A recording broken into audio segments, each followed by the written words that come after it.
Okay, so intellectual property is not as big of an issue in the building industry as it is in some other industries.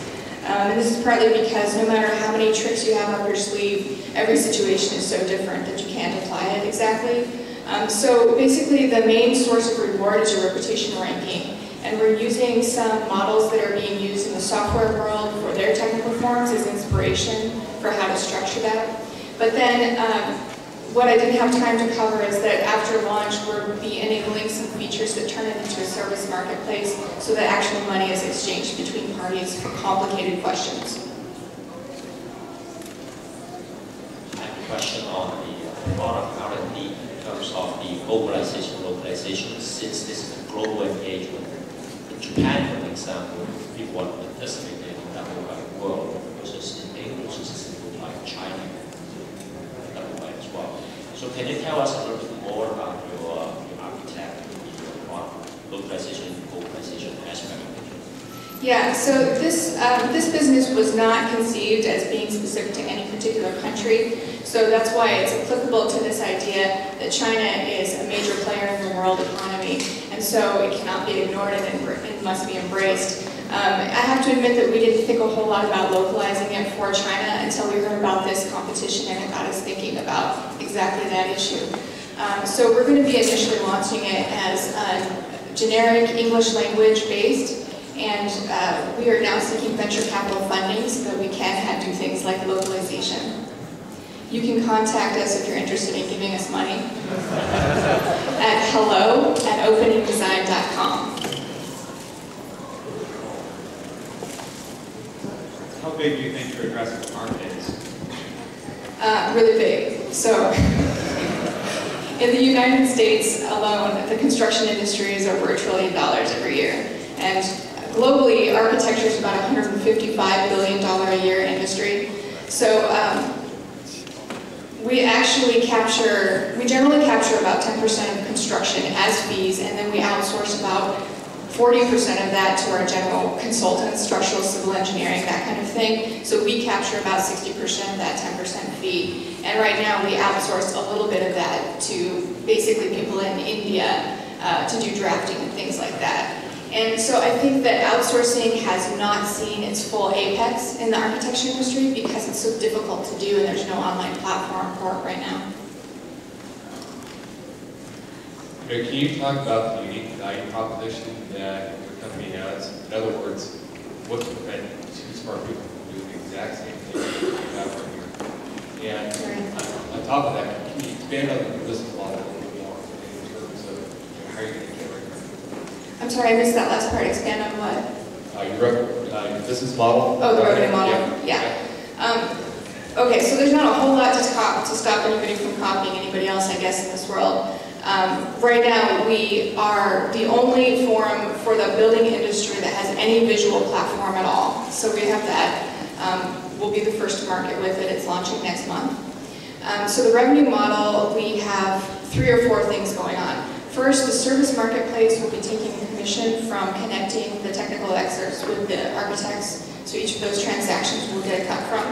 Secondly, we'll be dealing with advertising, especially for product vendors, which are a huge deal in the building industry, not only from just the normal Google ads that you would think of, but also we'll be having a service where vendors can pay to be alerted when someone has a question that affects their product that they might be able to help with. And then, because of our virtual currency, you'll be able to cash it out for real money, and when that happens, we'll take a commission from that transaction. We'll have one last question, if there's any. I have one question. It's that since when you post a question, are you soliciting a bid from the people, experts? You're not really paying them real money. How serious is the Right. Yeah, that's a good question. And the issue of incentive is, being bandied about a lot right now in the world of the internet, because the internet does provide all these opportunities to collaborate freely or with paid money. So what we have is a 2-tiered system. It's initially launching as just a forum. No money is exchanging hands. And so the main incentive is people's reputation rankings. And then when the service marketplace gets enabled, then issues that are more complicated that can be quickly answered, you'll be able to pay the expert for their expertise. My catch a comment. So I'm from the drug discovery industry. They actually practice like Eli Lilly. When you have a technical problem, they actually post it online. Right. So people can submit their solutions. And there's a third party like that online platform. Actually, the winners who actually, if Lilly accepts the solution, they actually pay up actually $20,000 for a solution.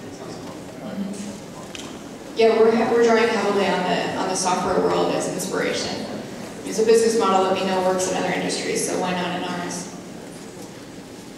If I can ask one last question. I actually did a building design company 5 years ago. It wasn't successful. But I want to help you to think about how to get into the Chinese market. In China, in addition to the architecture market, there's actually another big market which is very relevant, and it's building remodeling. So that's for individual remodeling. Potentially it's a big market over there as well. Yes, building remodeling is a huge market here as well, and it can't be discounted because it's actual real construction, and in fact it's more complicated than ground-up construction. For example, most of the new house apartment you buy in China, they're now remodeled for you. So individual homeowners have to do the design and remodeling themselves. Yeah, we'd love to target end consumers, and that's our next step after our initial launch. Thank you so much. Thank you, everybody.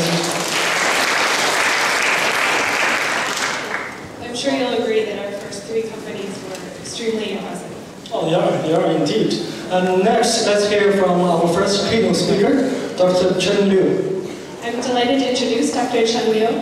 He is the founder and CEO of Eureka Therapeutics, which is a California-based biotech company dedicated to the very important cause of research and discovery for cancer. Thank you.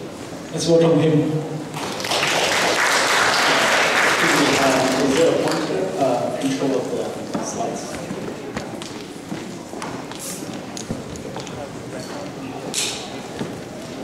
I'll take the time. I'm very happy to be back. I actually attended Berkeley almost 20 years ago.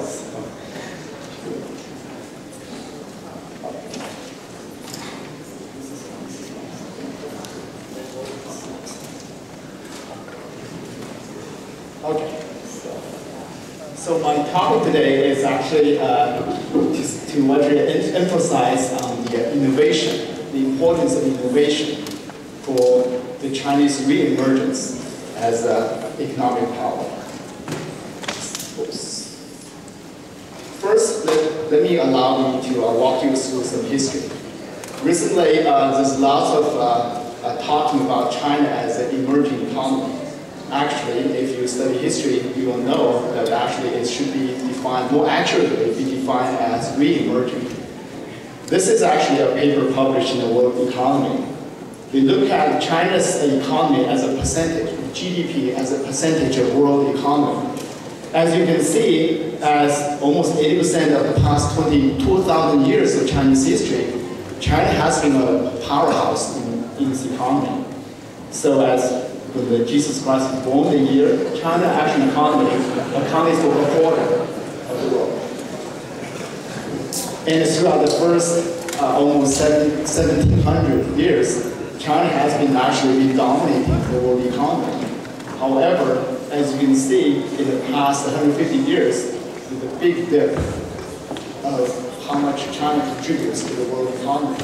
And in the past century, we really dropped to the lowest point. China has become one of the poorest countries in the world. And well, as you all know, most of you were born with it. In the past 20 years, China started climbing up again. There's lots of research trying to explain why this happened, and trying to explain it as the political system, the turmoil, the war, all this. But today, I want to point it out some correlation between the innovation and the Chinese position in the world. So my understanding is why China has been a powerhouse in the world for most of its history is actually because of its advanced technology. So as you all know, the most famous inventions of China, I will not repeat here. And we do have the world-class leading products, the silk, the tea, and the porcelain. If you all know the history of the Silk Road, actually the silk is actually in the iPad today. And the invention of the canvas actually powered China's fleets to travel as far as the Africa. But unfortunately, at the part of this, we actually also built the very proud of the Great Wall. And one side, it protected us from invasion, but the other side, it actually isolated China from the outside competition.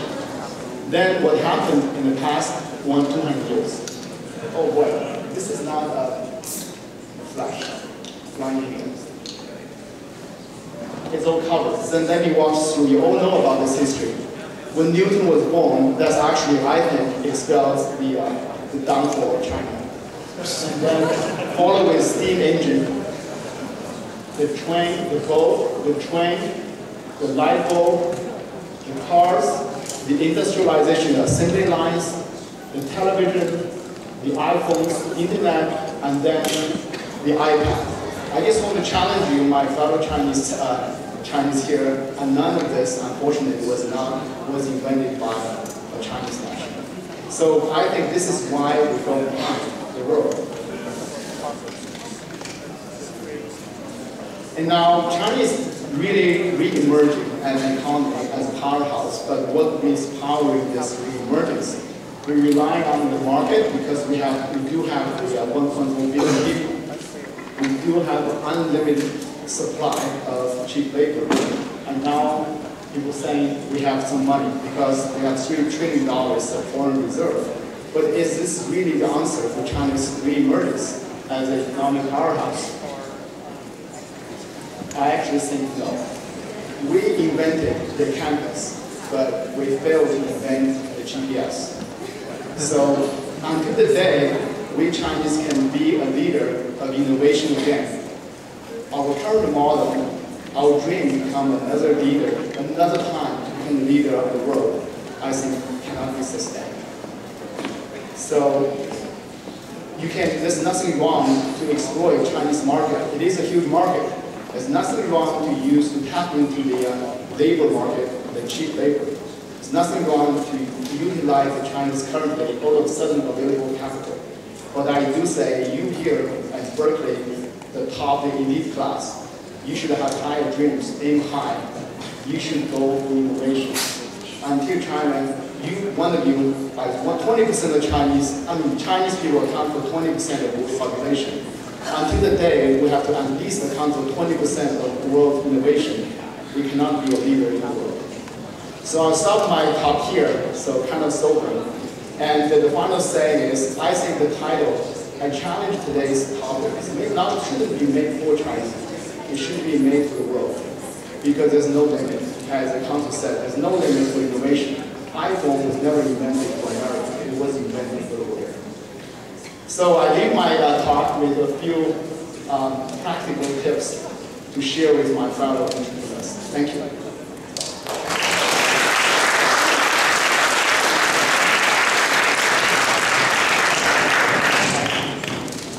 Thank you again, Mr. Ching Lu. That was a very inspirational speech. So from this point on, we're going to continue with the rest of the three of our contestants. So, Tammy, I was wondering, in 21st century, do you think you're a very eco-friendly person? Of course I am. I only use rechargeable batteries. Rechargeable batteries, that's pretty good. But guess what? They actually aren't the best stuff that's out there anymore. Oh really? But what is?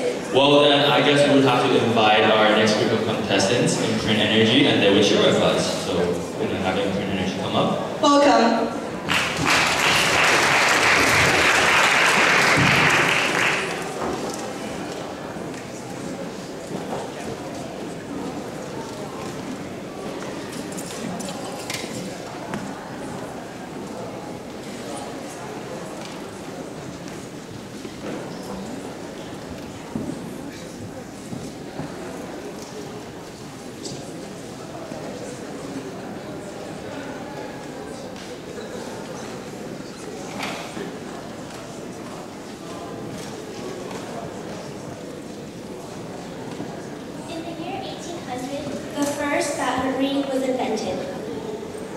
In 1950, the alkaline battery was invented.